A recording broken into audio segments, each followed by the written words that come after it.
Dating is totally a numbers game, and I've done the math. Look at this comment. All those dates but no boyfriend? Yeah, well, it's a numbers game. What? Here's the math behind it. I'm going to use January as a jumping off point. In January, I went on dates with 10 different men.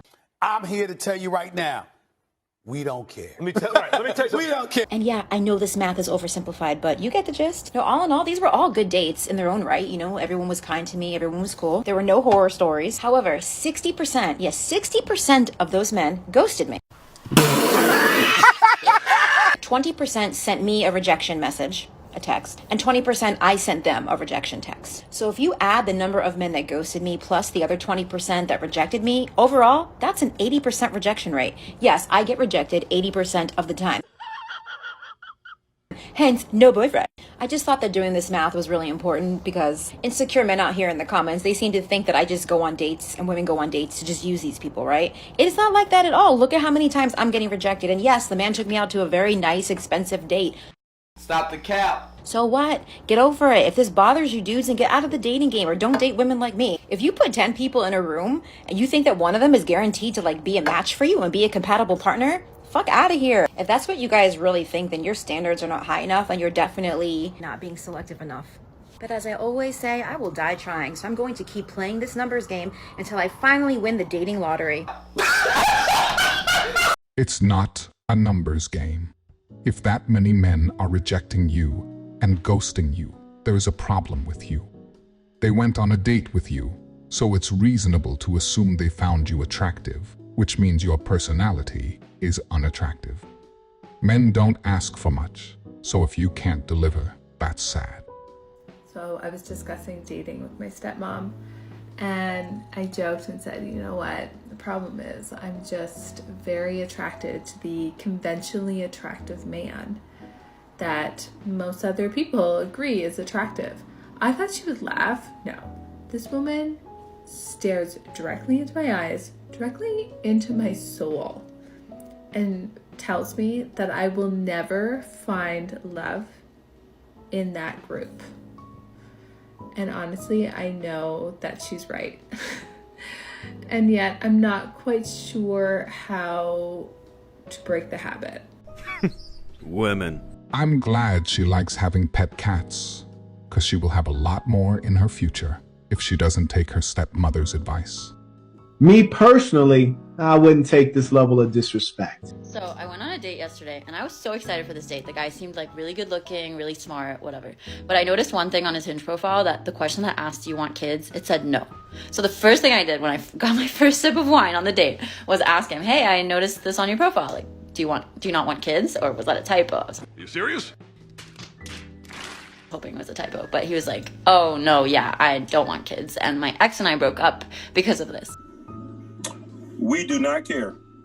I was like, oh boy, okay, let's hear it.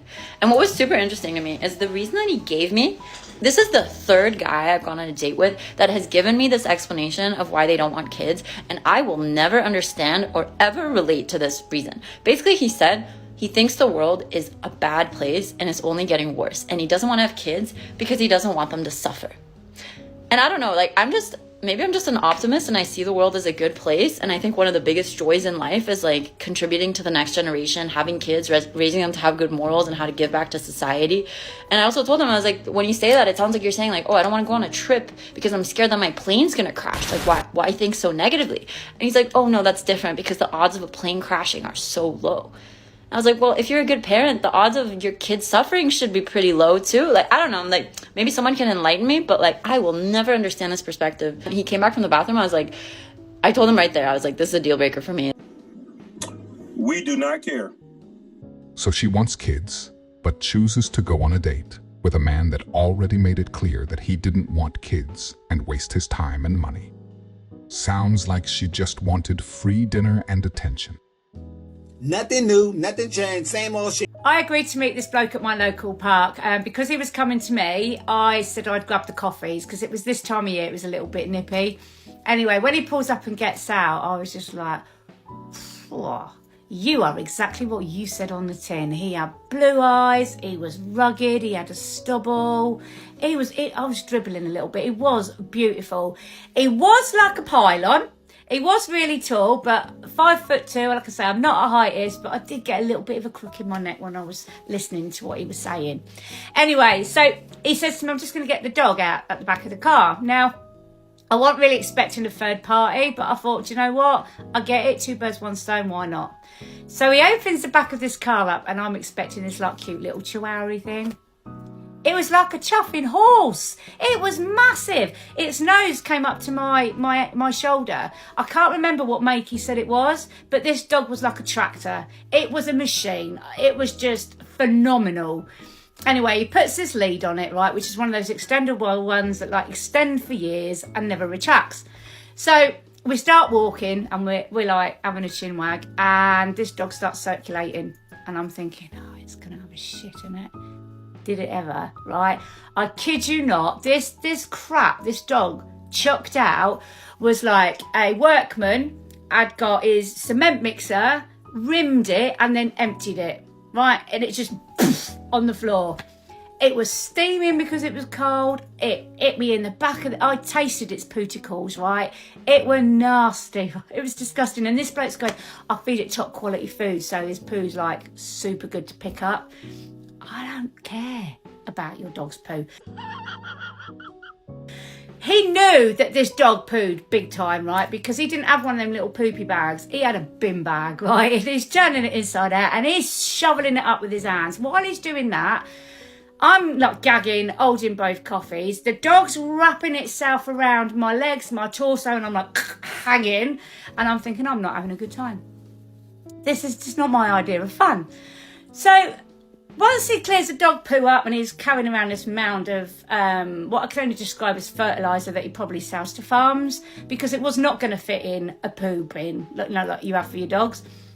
He's holding the dog and his poo, so I'm carrying the coffees, and he's chatting away. And he was really funny. He had a lot of things to say, and I liked his stories, but not once did he ask anything about me. I'm not self-absorbed, but I feel like you need to exchange conversation. So I sort of said to him, like, you know, I'm not really feeling this. I said, so you're lovely, you're beautiful, but not for me. And he went, yeah, me neither. He said, we've got nothing in common.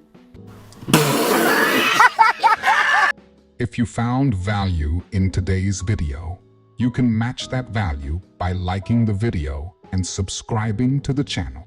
You can also donate if you would like via super thanks, which are located to the right of the like button. I would also suggest you watch this video next, as YouTube's algorithm thinks you would enjoy it. I greatly appreciate all of your support, and I wish you all the best and to take care of yourselves. Farewell, everyone.